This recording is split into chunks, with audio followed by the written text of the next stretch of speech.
Hi there, and welcome to my Stellaris Let's Play Advanced Strategy Tips and Tricks. This is episode 7.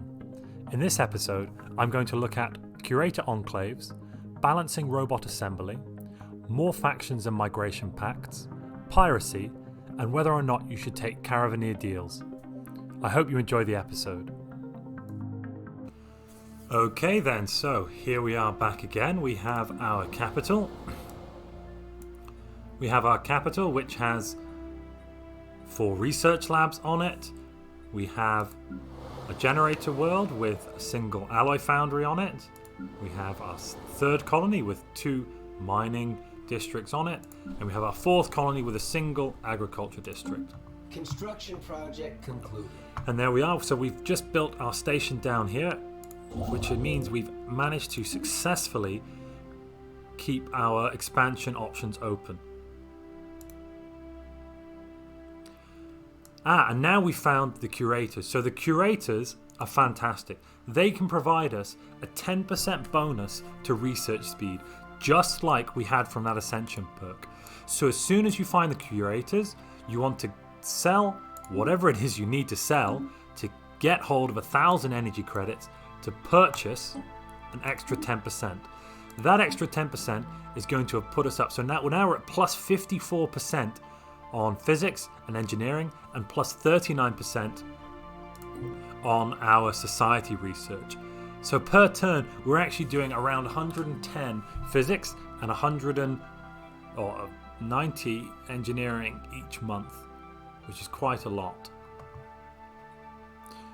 And if we just take a look at our fleets here at the moment, so as you can see, we got a new combat computer. Survey concluded.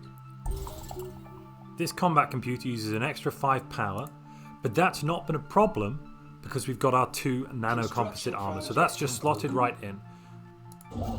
We've also managed to get a rare crystal deposit inside our empire. Now that's going to increase the chance of getting the rare crystal mining technology turn up. And we need to get that technology in order to be able to research the advanced buildings that require that. So it's really important early on to find deposits like this, take them, and then to get the technologies associated with them. Concluded. And now we've got our robot technology. I'm just going to quickly choose the coil gun technology. It's going to increase our kinetic weapon output, which is good. And we're going to take a look at our planet. So at the moment, we haven't got the ability to build the robot production facilities anywhere.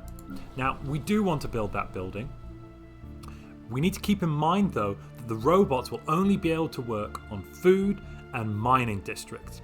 So on this world, the generator world that I've got here, I'm not going to change this alloy foundry over to a robot production facility. And I'm probably not going to build a robot production facility for the 2nd building. Oh, nuts. Oh, nuts. Oh, he managed to escape. Well, that is fantastic. The best news we've had for a while. But we have found the Ether Drake, so that's going to be a good thing to take out later on in the game. We'll get a relic for that.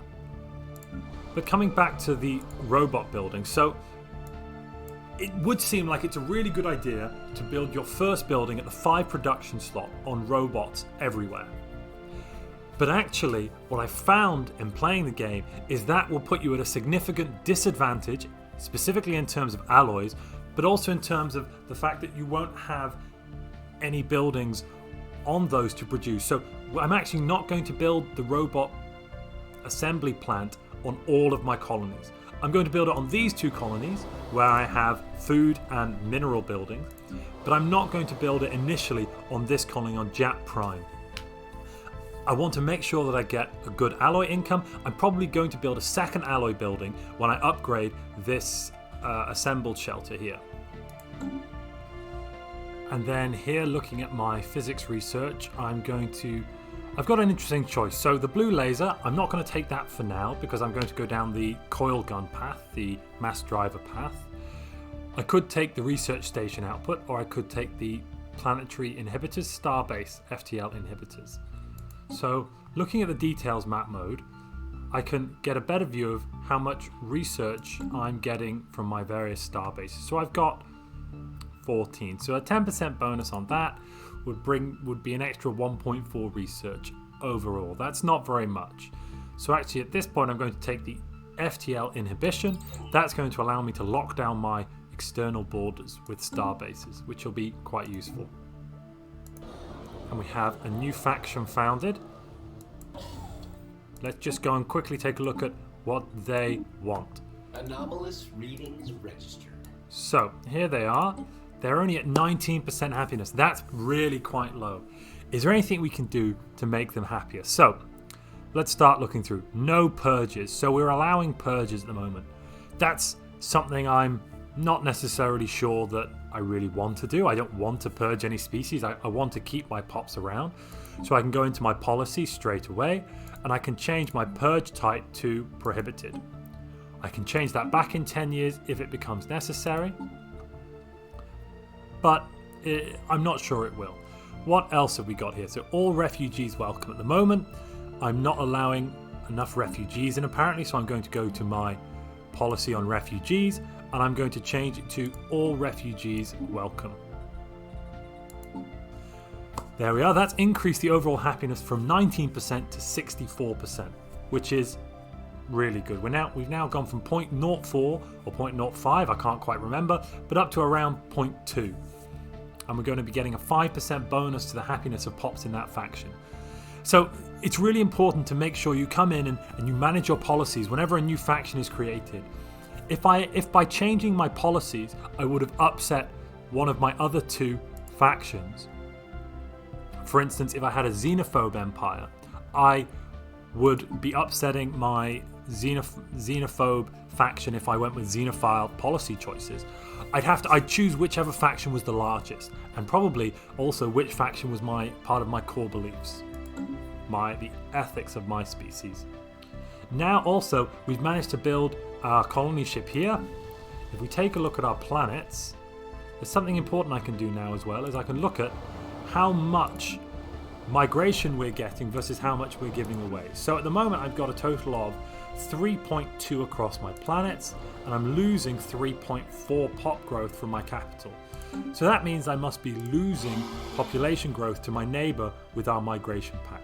Because once you have migration pacts open, it allows migration to be shared between the various empires. I've already got my colony down here on this alpine world, so I'm going to break my migration treaty. As I've got the pops from them, I no longer need it. I don't want to be paying the extra 0.25 influence per turn, so I'm just going to simply get rid of that immediately. And at the end of this month, that should change the total amount of migration I'm getting across my worlds. So now it's become balanced across my planets, which is good. That's what we want. And if we go to our xenophile faction, I've got it up to 70% now. That's because I've managed to also grab the Curator network and get them inside my space. That will also increase their opinion of us over time, which could allow us eventually to recruit one of their scientists. Now, for my second building on this mining world, I'm going to be focused on increasing my population growth. I've got an alloy foundry. I am spending 8 on buying new consumer goods. That's probably going to go up, but at the moment I'm not going to build a civilian industries just yet. I'm going to focus on increasing my population growth. So now I'm going to build a robot assembly plant. If I didn't have the robot technology here, I would probably build on this planet, I would build a single consumer goods factory just to balance out my economy a bit, to increase my energy gain, because it would mean I would no longer be needing to buy these extra consumer goods each month. And something else I'm going to do is I'm going to set this system where I know the Ether Drake is, and I'm going to select down here and make it system restricted. That will mean that none of my ships ever attempt to form a path through this system. Now here it's not that important. This system's a pretty edge system, so I can kind of ignore it. But in other systems, for instance, if Caravaneer here had that issue, I would want to make sure that none of my military fleets attempt to fly through there at this point in the game, because they'd simply be destroyed. Construction project concluded. I'm going to build another ship. I still need to get up to 290. I still need to get up to, I want to be a comfortable 400. So 400 to 450 before I attempt to engage that fleet down there. It's always a good idea as well, if you want to be managing your world yourself, to every now and then go through them and check the available jobs for each world. Because when you get to 0 jobs, you want to at that point be trying to build a new building or a new district to make sure that you've always got available jobs for pops to move into. The really bad thing you can have is no available jobs. For instance, here it says no available job, but actually I do have an available job. I can make one of these clerks available. I don't want to do that yet because it'll take away from one of my other roles, which really would be bad. Clerks have a very low output compared to those other special roles. Now, if I take a quick look at Piracy, you'll see here that I've got 100% trade value is flowing back to my capital on all my trade routes. So we're getting 100% flowing through, but we've got a high trade value here. And as you can see, we've got a base trade protection of 15. That means that is because we have built this gun battery here, which has extended our trade protection by 1 system and increased it by an additional value. If we didn't have that there, we would now probably be starting to get piracy. Our piracy is minus 1.34. That's going to keep ticking up until it would get to minus 3. So we'd be losing a whole trade value in piracy. So it's important to make sure when you have your trade routes built, the trade value you're getting from them is probably going to increase over time. So you need to be making sure that you've successfully built up enough trade protection to not get piracy. If you can not get the piracy event happen all game, that's fantastic. Now, looking here at the available society research, the one society research technology that stands out is colonial centralization. That is a technology that you need as a prerequisite for getting droids, and droids is the next upgrade to robots, which would allow us to have our robots working any worker jobs and some specific specialist jobs. The extra society research could be good, and if we were thinking we would be coming up to a war footing soon, the naval capacity would be really good. But at the moment, the colonial centralization is the best technology to choose. So now I'm going to take this scientist and he's going to start going through all the anomalies, working back towards our capital. And he's going to do this because at this point he's got nowhere else to go. He can't continue surveying along that arm he was following, so it's best for him to use him to complete the anomalies. And now that we've got up to 9 ships or so, we'll now see they've dropped down to superior. So they're on 18 diplomatic fleet weight, we're on 10. So we can see that they must have somewhere in the region of 15, 16 ships. And we're going to make sure we don't have any unemployed pops. That's bad for happiness and just generally bad. We're not producing resources we could be, and we're also getting increased happiness, which will reduce our overall stability. Great, we've got the coil gun upgrade. Now I'm going to take the exotic gas refinery technology. That's going to be an important one, which is going to allow us to build and research some of the advanced technologies, for instance the upgraded research labs, which will increase our research production every turn. Just going to upgrade my primary fleet here, and then I'm going to send them off to take on the cultists down here. System survey concluded. 63% evasion, that's pretty good. Reasonable speed. Fleet enhancements applied.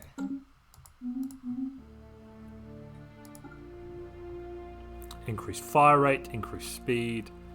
We've got a reasonable fleet with a good leader, so we're going to send that fleet off. I'm just going to make sure that we repair this science ship.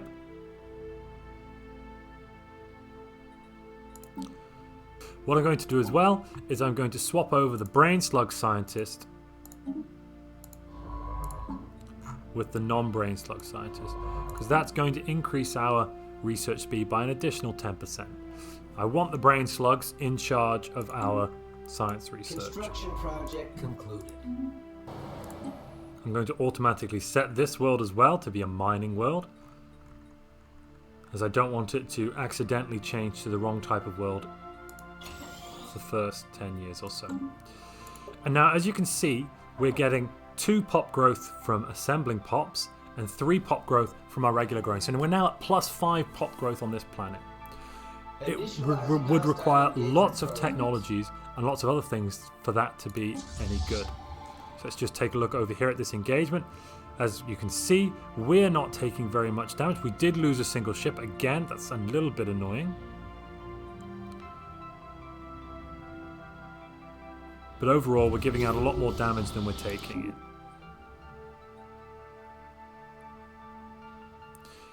So let's just send these guys back to repair.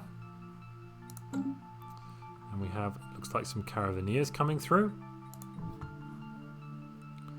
I'm going to send out my science ship to research this system. And I'm going to send a builder after him.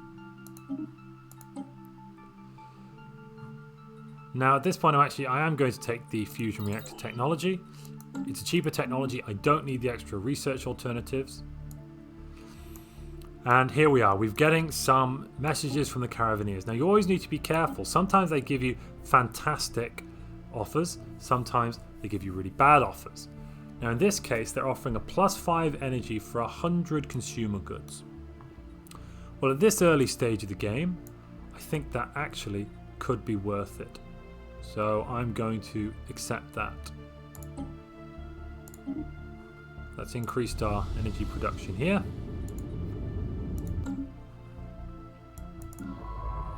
So given that we can buy them in at a rate of 2.6, so that means that every month we're producing 5 energy, so that's 2 consumer goods. So that means that after 50 months we'll have made our investment back. That's a reasonable time frame. So looking here, I'm going to be I think I'll build a generator district. And now we have more Caravaneers. I always find the Caravaneers tend to spam you with nonsense. So this is an interesting one. So artifacts can be quite useful to get unless you have the relic to generate them. So at the moment, if we go to it's not there in the situation log, it is here in the relic log. You can see that we've got no minor artifacts. We can sell artifacts of 500 energy per pop. Per go. We can buy minerals at 5 energy per go. So that would mean that with 6 it would take us for 300 minerals to buy 1 a month. It would take us somewhere in the region of 1500 energy to buy 300 minerals. So that's actually a good deal. I'm going to take it. And that's where I'm going to leave this video. If you've enjoyed it, please leave a like. If you've got any feedback, feel free to leave a comment. And if you'd like to see more videos like this, please subscribe. Thanks for watching.